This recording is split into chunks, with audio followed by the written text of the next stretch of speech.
Nous allons nous intéresser dans cette vidéo aux origines protestantes de la notion de responsabilité sociale de l'entreprise, de RSE. Alors la RSE, c'est une notion qui aujourd'hui est extrêmement répandue dans le monde des entreprises. Quasiment toutes les entreprises de taille un peu importante au monde ont une direction de la RSE, la responsabilité sociale de l'entreprise, donc direction de la RSE qui va prendre en charge toutes les problématiques, toutes les questions qui ont trait aux externalités du fonctionnement de l'entreprise.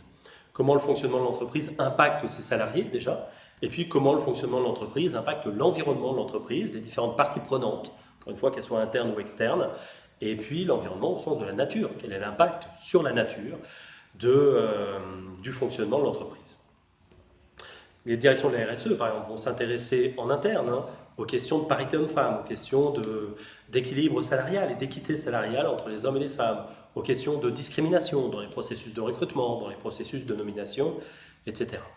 Alors cette notion de RSE qui aujourd'hui, donc encore une fois, est répandue dans le monde des entreprises, qui est devenue une notion tout à fait banale dans le monde des entreprises, dans les pratiques des entreprises, cette notion de RSE, elle trouve son origine, c'est ça qui nous intéresse ici, dans le protestantisme américain. Les travaux de départ sont ceux de Carnegie, à la fin du 19e siècle, qui va produire un ouvrage qui s'appelle l'Évangile des riches, qu'on pourrait traduire, titre américain, l'Évangile des riches, et dans lequel il va édicter un certain nombre de principes à respecter à destination des businessmen, à destination des gens qui se sont enrichis en quelque sorte dans le monde des affaires. Alors, on connaissait les travaux de Max Weber sur le rôle qu'a joué l'éthique protestante dans le développement du libéralisme et du capitalisme américain. On va y revenir tout de suite. Alors, que nous dit Carnegie ? Carnegie, qui au passage a donné son nom à une école de management importante, qui est l'école de Carnegie, qui est affiliée à des noms comme Herbert Simon, qui a eu le prix Nobel d'économie, comme James March, toute l'école qui s'est intéressée aux questions de rationalité dans l'espace de travail, aux questions également de décision dans le monde de l'entreprise. Alors Carnegie nous dit que les personnes qui sont enrichies dans le business ont un devoir d'abord de modération, d'avoir une vie non ostentatoire, qui n'étale pas les richesses et surtout qui ne gaspille pas. Pourquoi ne pas gaspiller? Pourquoi ne pas étaler les richesses? D'abord pour donner l'exemple au reste du monde en quelque sorte, et puis pour consacrer le surplus de richesse à la redistribution et au bien commun. Et ça, c'est une notion extrêmement importante, on va le voir, dans la manière dont s'est construite la notion de RSE. Alors, il faut, pour bien le comprendre, revenir un peu sur les origines du libéralisme et du capitalisme. Le libéralisme a été conçu théoriquement comme un mode d'organisation de la vie socio-économique à travers l'entreprise. Le projet libéral, c'est la promotion de l'entreprise. L'entrepreneur va proposer à des salariés de s'associer à un projet qu'il prend le risque, lui, de mettre en place.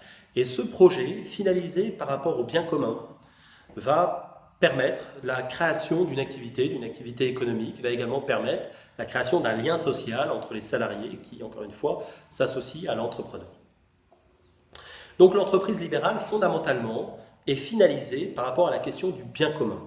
Bien évidemment, elle permet aussi l'enrichissement, elle permet la rémunération des salariés, et puis elle permet l'enrichissement de l'entrepreneur, un enrichissement qui doit être conçu comme étant mesuré par rapport au risque qu'il prend. Plus le risque est important, plus il s'enrichit. Ce libéralisme s'est développé avec comme outil le capitalisme, comme outil de financement le capitalisme. Et le capitalisme, lui, promeut davantage l'enrichissement, bien évidemment, de l'actionnaire. Il n'est pas finalisé par rapport au bien commun, c'est le libéralisme qui l'est. Donc le libéralisme se développe, le capitalisme accompagne le développement du libéralisme, et la tension qu'il y a entre les deux, c'est potentiellement un dévoiement du libéralisme par le capitalisme. C'est-à-dire que le capitalisme, avec son objectif d'enrichissement des actionnaires, qui normalement est modéré par le risque, l'enrichissement, plus le risque est fort, plus l'enrichissement est fort, plus le risque est faible, plus l'enrichissement est faible, mais le capitalisme risque de dévoyer l'entreprise et de la détourner de l'objectif de bien commun pour mettre en premier l'objectif d'enrichissement des actionnaires. Et la responsabilité sociale des dirigeants, qui est vraiment The Social Responsibility of Businessmen, c'est le titre de l'ouvrage de Bowen au début des années 50, Bowen étant du coup l'auteur phare dans la doctrine de la RSE, en tout cas qui a pris la suite de Carnegie pour affiner la doctrine de la RSE et la faire progresser. À noter d'ailleurs que son ouvrage est une commande d'une église protestante américaine, une série d'ouvrages. Le premier que j'ai cité est l'ouvrage fondateur, mais il y a d'autres compléments, et c'est une commande d'une église protestante américaine.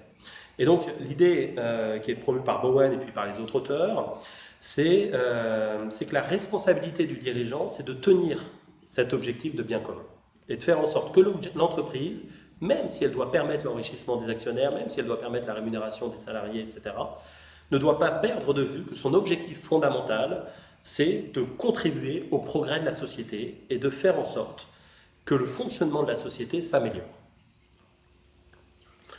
Alors, pour venir un petit peu, pour bien comprendre comment a émergé à partir de là la notion de RSE sur l'histoire du libéralisme et du capitalisme et sur l'histoire du gouvernement des entreprises. Pendant on va dire, quelques siècles, le début du libéralisme, la légitimité des dirigeants était liée au fait qu'ils étaient les créateurs de l'entreprise.